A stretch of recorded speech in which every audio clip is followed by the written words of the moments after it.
26 വർഷം നീണ്ട മാധ്യമപ്രവർത്തന മേഖലയിലെ മികവിന് മാധ്യമപ്രവർത്തകനും CTV മാനേജിംഗ് ഡയറക്ടറുമായ നന്ദകുമാറിന് ഹോണററി ഡോക്ടറേറ്റ് ലഭിച്ചു. ഗ്ലോബൽ ജമാഅത്ത് കൗൺസിൽ സംഘടിപ്പിച്ച പരിപാടിയിൽ Asian international academy, magic academy, American merit council എന്നിവർ സംയുക്തമായി നൽകിയ ഡോക്ടറേറ്റാണ് നന്ദകുമാറിന് ലഭിച്ചത്. CTV എന്ന പ്രാദേശിക ചാനലിലൂടെ പ്രവർത്തനം ആരംഭിച്ച നന്ദകുമാർ വിവിധ ചാനലുകളിൽ പ്രാദേശിക ലേഖകനായി പ്രവർത്തിച്ചു. മലയാള സാഹിത്യത്തിൽ ബിരുദവും തിരുവനന്തപുരം പ്രസ് ക്ലബിൽ നിന്ന് ജേർണലിസത്തിൽ ബിരുദാനന്തര ബിരുദവും നേടി.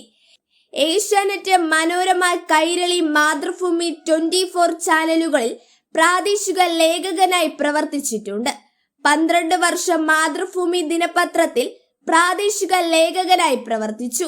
BS അച്യുതാനന്ദൻ മുഖ്യമന്ത്രിയായിരുന്ന കാലഘട്ടത്തിൽ പബ്ലിക് റിലേഷൻ ഡിപ്പാർട്ട്മെന്റിലെ വെബ് ആൻഡ് ന്യൂ മീഡിയ വിഭാഗത്തിൽ ജോലി നോക്കിയിരുന്നു. നിലവിൽ ആകാശവാണി തിരുവനന്തപുരം നിലയത്തിലെ വാർത്താ അവതാരകൻ കൂടിയാണ്. Magic art university chairman CP യാദവാണ് ഡോക്ടറേറ്റ് സമ്മാനിച്ചത്. Doctor Arun Raj, global human റൈറ്റ്സിന്റെ സുപ്രീം ചെയർമാൻ അഷ്റഫ് എന്നിവരും സന്നിഹിതരായിരുന്നു.